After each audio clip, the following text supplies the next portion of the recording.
গত বছর গ্রীষ্মকালীন দলবদলে পিএসজি ছেড়ে আল হিলালে যোগ দেন নেইমার। তবে সৌদির ক্লাবের হয়ে নেইমার জাদু দেখানোর আগেই আসে বড় ধাক্কা। গত বছরের অক্টোবরে ব্রাজিলের বিশ্বকাপ বাছাইয়ের ম্যাচে খেলার সময় গুরুতর চোটে পড়েন এই ফরোয়ার্ড। সেই চোট নেইমারকে ঠেলে দেয় অস্ত্রোপচারের টেবিলে, যা তাকে লম্বা সময়ের জন্য ছিটকে দেয় মাঠের বাইরে। দীর্ঘ 9 মাস মাঠের বাইরে থাকার পর ভক্তদের আশার আলো দেখাতে শুরু করেছেন নেইমার। জানা গেছে পুরোপুরি ফিটনেস ফিরে পেতে কাজ শুরু করেছেন তিনি। আল হিলাল আজ তাদের সামাজিক যোগাযোগ মাধ্যমের পেজগুলোতে নেইমারের বেশ কয়েকটি ছবি ও ভিডিও প্রকাশ করেছে। সেখানে ব্রাজিলিয়ান তারকাকে পুরোদমে অনুশীলন করতে দেখা গেছে।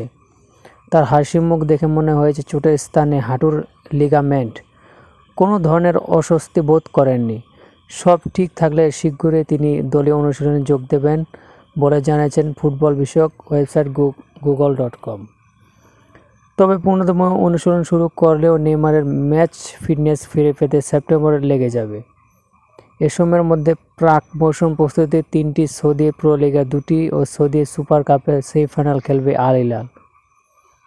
এই 6 ম্যাচে নেইমারকে পাওয়ার সম্ভাবনা নেই। ধারণা হচ্ছে আগামী 13 অক্টোবর আল হিলালের বিপক্ষে সৌদি প্রো লিগের ম্যাচ দিয়ে খেলতে নামবেন তিনি।